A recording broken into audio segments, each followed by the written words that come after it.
Hello guys, എൻ്റെ പേര് റിഷാസ് സലീം. അപ്പോൾ നമ്മൾ ഷോർട്ട് ടൈമിലേക്ക് ഇൻവെസ്റ്റ് ചെയ്യാൻ പറ്റിയ രണ്ട് സ്റ്റോക്കുകളെ ഇവിടെ ഫിൽട്ടർ ചെയ്ത് വെച്ചിട്ടുണ്ട്. അതിൽ ഒന്നാമത്തെ സ്റ്റോക്ക് എന്ന് പറയുന്നത് HDFC ബാങ്ക് ആണ്. ആ സ്റ്റോക്ക് നമുക്ക് ചാർട്ട് ഒന്ന് അനലൈസ് ചെയ്യാം. ഇത് ഈ കാണുന്നതാണ് HDFCയുടെ വീക്ക്ലി ചാർട്ടാണ് നമ്മൾ ഇവിടെ കൊടുത്തിരിക്കുന്നത്. നമുക്കിവിടെ കാണാൻ സാധിക്കും, ഇവിടുന്ന് ഒരു ബ്രേക്ക് ഔട്ട് കിട്ടുകയാണെങ്കിൽ അത്യാവശ്യം നല്ലൊരു മൂവ്മെന്റ് കിട്ടി വളരെ പെട്ടെന്ന് തന്നെ പ്രോഫിറ്റ് ബുക്ക് ചെയ്യാൻ സാധിക്കും. അതുപോലെ ഇതിന്റെ RSI നമുക്ക് 60-61 റേഞ്ച് ആണ്. അപ്പോൾ നിങ്ങൾ നിങ്ങളുടെ സ്റ്റഡി നടത്തുക, അതിനുശേഷം നിങ്ങളുടെ രീതിയിൽ നിങ്ങൾ ഇൻവെസ്റ്റ് ചെയ്യുക. നമുക്ക് അടുത്തൊരു സ്റ്റോക്ക് ഏതാണെന്ന് നോക്കാം. അടുത്ത സ്റ്റോക്ക് എന്ന് പറയുന്നത് ടാറ്റ കെമിക്കൽ ആണ്. ടാറ്റ കെമിക്കലിൽ നമുക്ക് രണ്ട് റേഞ്ച് ബ്രേക്ക് ഔട്ട് ഏരിയ ആണ് ഉള്ളത്. ഒന്ന് ഹൊറിസോണ്ടലും ഉണ്ട്, അതുപോലെ തന്നെ ഒന്ന് ട്രയാങ്കിൾ പാറ്റേൺ ബ്രേക്ക് ഔട്ടും ഉണ്ട്.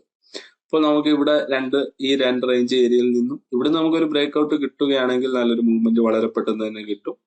അവിടെ നമുക്ക് പ്രോഫിറ്റ് ബുക്ക് ചെയ്ത് സ്കിപ്പ് ചെയ്യാൻ പറ്റും അടുത്ത സ്റ്റോക്കിലോട്ട്. അതുപോലെ തന്നെ RSI നോക്കുകയാണെങ്കിൽ നമ്മുടെ 50-51 റേഞ്ച് ഏരിയ ആണ്. ഇവിടെ നിന്ന് അത്യാവശ്യം നമുക്ക് RSI ഒരു 70-75 വരെയൊക്കെ നമ്മുടെ സ്റ്റോക്കിൽ വെയിറ്റ് ചെയ്തിട്ട് എക്സിറ്റ് ആവാവുന്നതാണ്. അപ്പോൾ അടുത്തൊരു വീഡിയോയുമായി കാണാം. നന്ദി.